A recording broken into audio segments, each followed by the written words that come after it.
నమస్తే, నేను మీ సతీష్. జగన్కు షాక్ ఇచ్చిన కన్నింగ్ కసాయ్. మరి ఎవరు ఆ కసాయ్, ఏమిటి ఆయన ఇచ్చినటువంటి షాక్ అనేటువంటి వివరాల్లోకి వెళ్తే, ముందుగా కర్ణుడి చావుకి 1,00,000 కారణాలు అన్నట్లు జగన్మోహన్ రెడ్డి 151 స్థానాల నుంచి 11 స్థానాలకి పతనమైపోవడానికి 1,00,000 కారణాలు ఉన్నాయి. అందులో మచ్చుక్కి 1-2 చెప్పుకోవాలి అంటే, ప్రప్రథమంగా వైఎస్ఆర్ కాంగ్రెస్ పార్టీ నాయకులు, మంత్రులుగా, ఎమ్మెల్యేలుగా ఉన్నటువంటి వాళ్ళు మాట్లాడినటువంటి బూతు భాష ఏదైతే ఉందో అది జగన్మోహన్ రెడ్డి 11 స్థానాలకి పతనం అవ్వడంలో ఒక కారణం.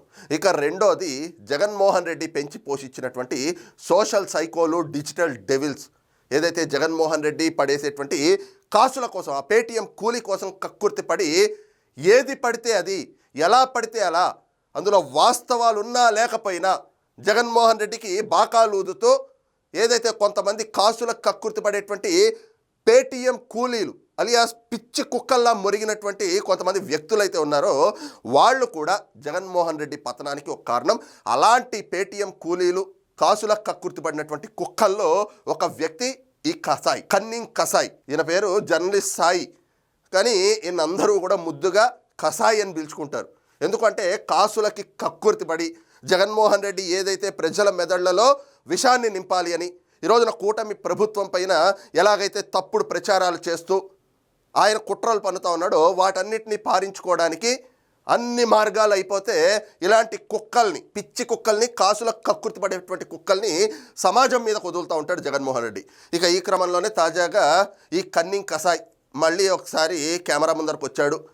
పిచ్చి కుక్క కరిస్తే గనక ఎలా ఉంటుంది వాళ్ళు బిహేవ్ చేసేటువంటి పద్ధతి, ఆ పద్ధతిలోనే కొన్ని మొరుగుళ్ళు మొరిగాడు. ఆ మొరుగుడు ఏమిటనేటువంటిది కూడా ఒక్కసారి చూసి దానిపైన ఏమిటి జరుగుతున్నటువంటి చర్చ అనేటువంటి విశ్లేషణలోకి వెళ్దాం. ఇది ఆయన మాట్లాడినటువంటి వీడియో.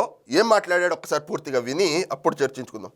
నవ్విపోదురుగాక నాకేటి సిగ్గు అనుకుంటున్నామా? పీపీపీ అద్భుత విద్య, మంచి విద్య.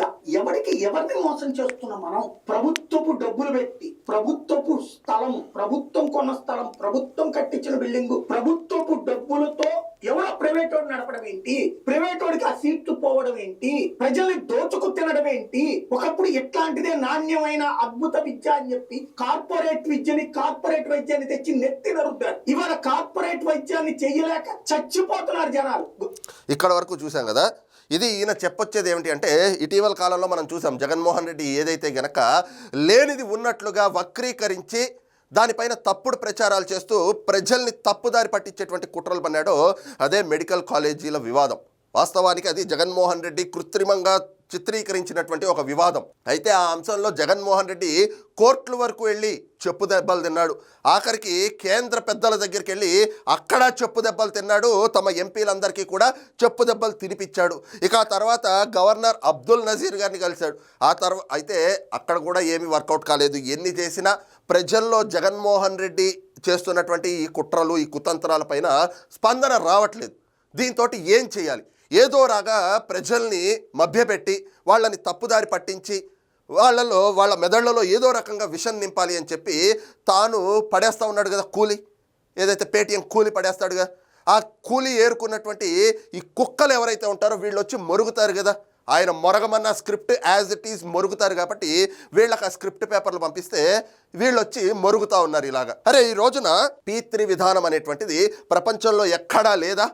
మొట్టమొదటిసారి మెడికల్ కాలేజీల అంశంలో మాత్రమే కూటమి ప్రభుత్వం ఈ P3 విధానాన్ని అవలంబిస్తూ ఉందా అంటే కాదు.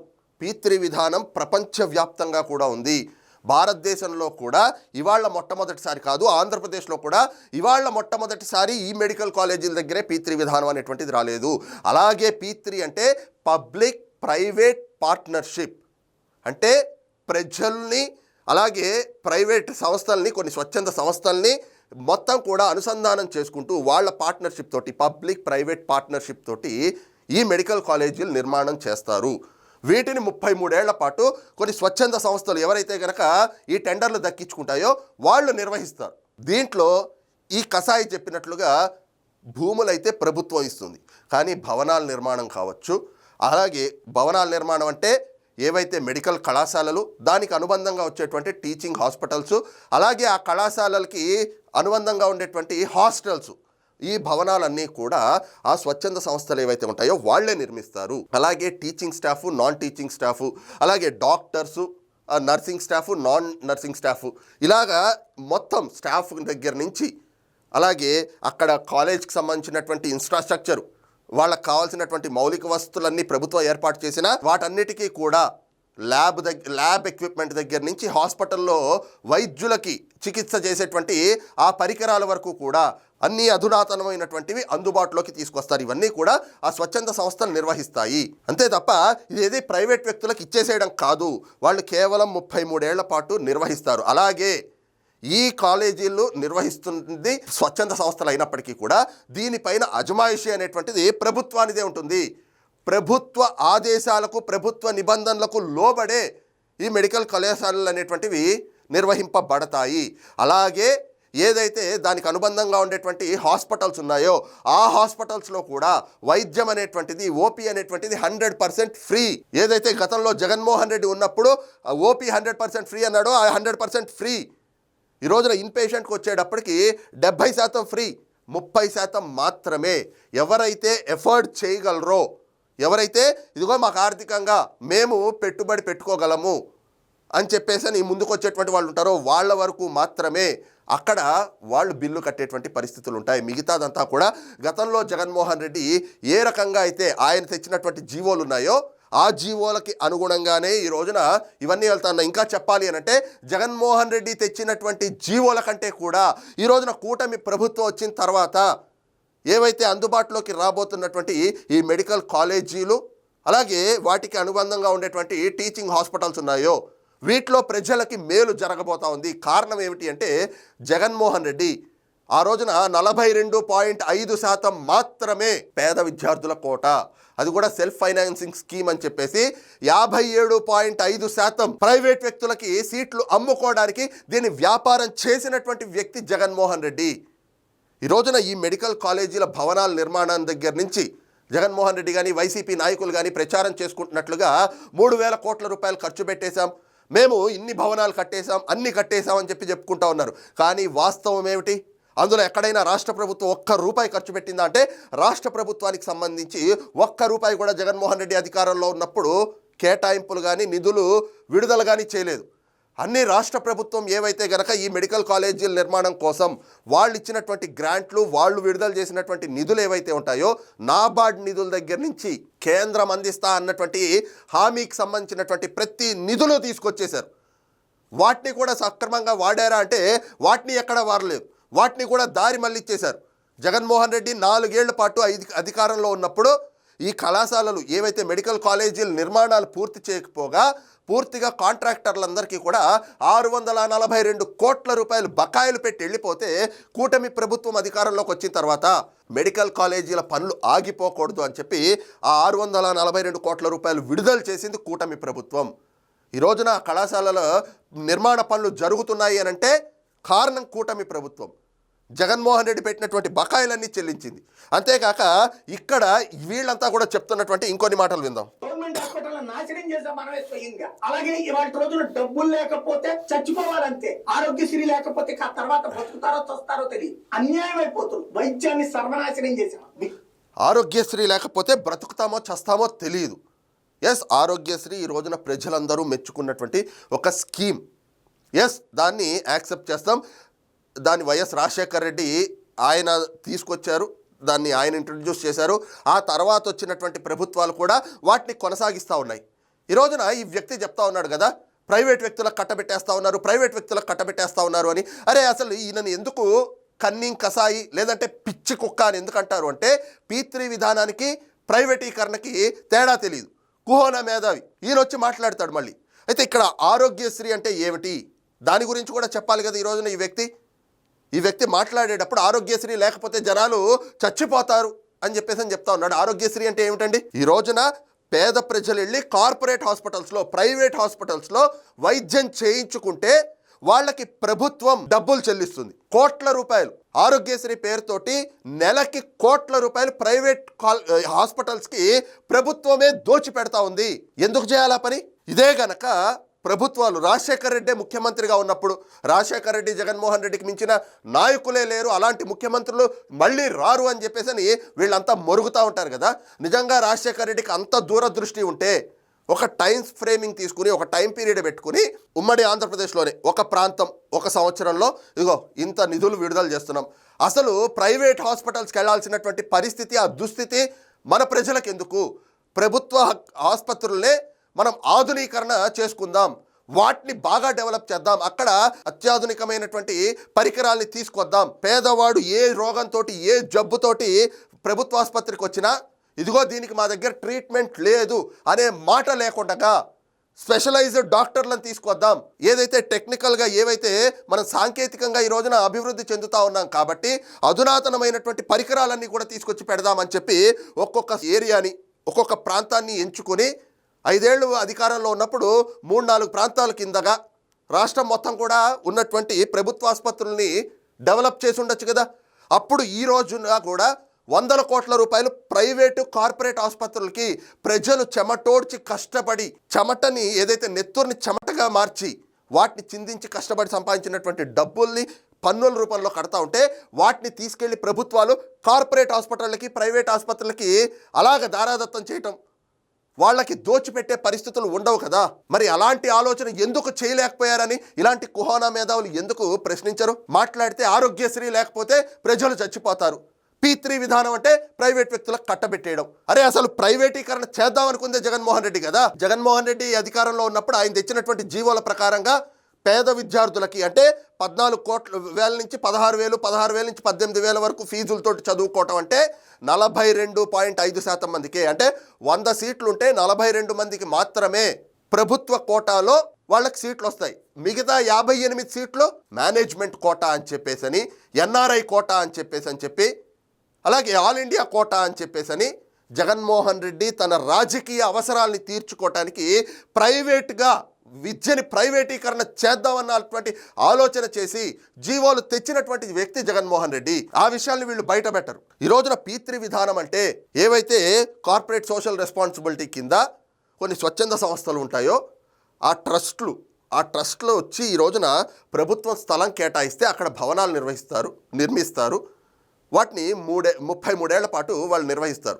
ఈ 33 ఏళ్ల పాటు కూడా ఈ రోజున ప్రభుత్వం తీసుకొచ్చినటువంటి కొత్త నిబంధనల ప్రకారం వాళ్ళు ఏడాదికి 3% ప్రభుత్వానికి చెల్లించాలి, ఫీజు కింద ప్రభుత్వానికి 3% చెల్లించాలి. జగన్మోహన్ రెడ్డి తీసుకొచ్చినటువంటి జీవోల ప్రకారంగా పేద విద్యార్థులకి 42 సీట్లు మాత్రమే వస్తాయి. కానీ ఈ రోజున కూటమి ప్రభుత్వం అధికారంలోకి వచ్చిన తర్వాత వాటిని కూడా సవరించింది. 50% పేద విద్యార్థులకి సీట్లు ఇవ్వాలి, మిగతా 50% మాత్రమే NRI కోటా, కన్వీనర్ కోటా అనేటువంటిది పెట్టింది. జగన్మోహన్ రెడ్డి తెచ్చిన ఆల్ ఇండియా కోటా అనేటువంటిది కూడా ఈ రోజున ప్రభుత్వం తీసేసింది. దీని ద్వారా ఏమిటి అంటే పేద విద్యార్థులకి ఇంకా సీట్లు ఎక్కువగా వస్తాయి, ఇంకా ఎక్కువ మంది పేద విద్యార్థులు వైద్య విద్యని చదువుకునేటువంటి అవకాశాలు పెరుగుతాయి. ఈ రోజున విద్యార్థులకి వైద్య విద్య అనేటువంటిది భారం అయిపోతుంది అని చెప్పి గగ్గోలు పెడతా ఉన్నారు. అసలు P3 విధానంలో ఉన్నటువంటి తప్పిదాలు కానీ లోటుపాట్లు కానీ ఏమిటి అని చెప్పి క్షుణ్ణంగా ఒక పాయింట్ చెప్పమంటే తూ అంటే తా అండని రాదు వీళ్ళకి. దాని గురించి ఒక్క మాట మాట్లాడలేరు. కానీ P3 విధానం తప్పు. P3 అంటే ప్రైవేటీకరణ చేసేయడం, పబ్లిక్ ప్రైవేట్ పార్ట్నర్షిప్ అని ఉంటే పబ్లిక్ పార్ట్నర్షిప్ కనిపించదు ఈ కుహోనా మేధావులకి. జగన్మోహన్ రెడ్డి పడేసేటువంటి ఆ చిల్లరి ఏరుకునే బ్యాచ్ కదా. అందుకని జగన్మోహన్ రెడ్డి ఏదైతే మొరుగుతాడో ఆ మొరిగిన మొరుగుళ్ళనే వీళ్ళందరూ కూడా స్క్రిప్ట్ కింద తీసుకొచ్చేసి ఇగో ప్రైవేటీకరణ చేసేస్తున్నారు అని చెప్పేసి మొరుగుతూ ఉంటారు ప్రజల్ని తప్పుదారి పట్టించడానికి. విద్యని సర్వనాశనం చేశాం. డబ్బులు ఉంటే మాత్రమే చదువుకోవాలి. ఇదివరకు డబ్బులతో ప్రతప్పుడు స్కూల్కి వెళ్ళేవాడు, కాలేజీకి వెళ్ళేవాడు, చదువుకునే ఓపుకున్నోడల్లా చదువుకునేవాడు. ఇవాళ PPP మెడికల్ అనేటటువంటిది పేదవాడు చదువుకోవడానికి అవకాశం లేని మెడిసిన్ ఏంటి, ప్రైవేట్ వాడికి ఇవ్వడం ఏంటి? అసలు ప్రభుత్వం చేతికొచ్చినటువంటి ఆస్తి, ప్రభుత్వం అందించగలిగినటువంటి విద్య 16,000 రూపాయలకి అందే విద్యని 30 లక్షలకి, 50 లక్షలకి, 70 లక్షలకి చదువుకోవాల్సిన కర్మ ఏంటి ప్రజలకి? 16,000 నుంచి 18,000లో చదువు చదువుకోవాల్సినటువంటి ఏడాదికి 30 లక్షలు 50 లక్షలు 60 లక్షలు 70 లక్షలు ఎందుకు ఖర్చు పెట్టాలి ప్రజలు? ఎవడబ్బా సొమ్ము అని చెప్పి తీసుకెళ్ళి ఆ ప్రైవేట్ వాడికి ఇస్తారా? ఇదివరకు సెల్ఫ్ ఫైనాన్స్ అంటే ఒక 50% సీట్లు, అది తప్పు, మేము అన్ని కన్వీనర్ కోటా కింద తీసుకొస్తామని సాంతం తీసుకెళ్లి మొత్తం ప్రైవేట్ వాడి చేతిలో పెట్టేసేసి అదేమంటే నిబంధనల ప్రకారం జరుగుతుంది. నాణ్యమైనటువంటి విద్య ఏం మామూలుగా గవర్నమెంట్ బడ్జెట్ లో నాణ్యమైన విద్య ఉండదా? తీసిపడేయండి అయితే మొత్తం మూసిపడేయండి. అసలు గవర్నమెంట్ ఎందుకు? ఇంకా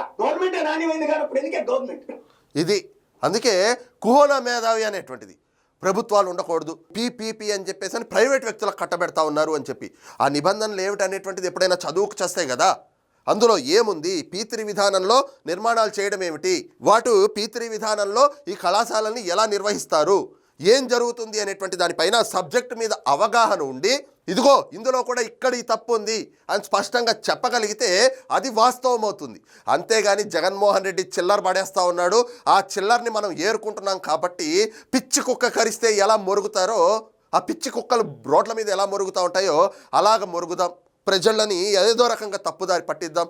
ఈ రోజున ఏమిటి P3 విధానంలో ఎక్కడైనా కూడా నిర్వహణ, కాలేజీల నిర్వహణ కానీ, ఫీజులు ఎంత ఉండాలి అనేటువంటిది ఆ డెసిషన్ మేకింగ్ కానీ లేదు, మిగతా అంశాలు ఏవైనా కూడా సొంతంగా ఆ నిర్వహణ చేసేటువంటి స్వచ్ఛంద సంస్థలు, వీళ్ళు చెప్పే ఆ ప్రైవేట్ సంస్థలు ఏవైతే ఉన్నాయో వాళ్ళు నిర్ణయిస్తారా అంటే వాళ్ళెక్కడా నిర్ణయించరు.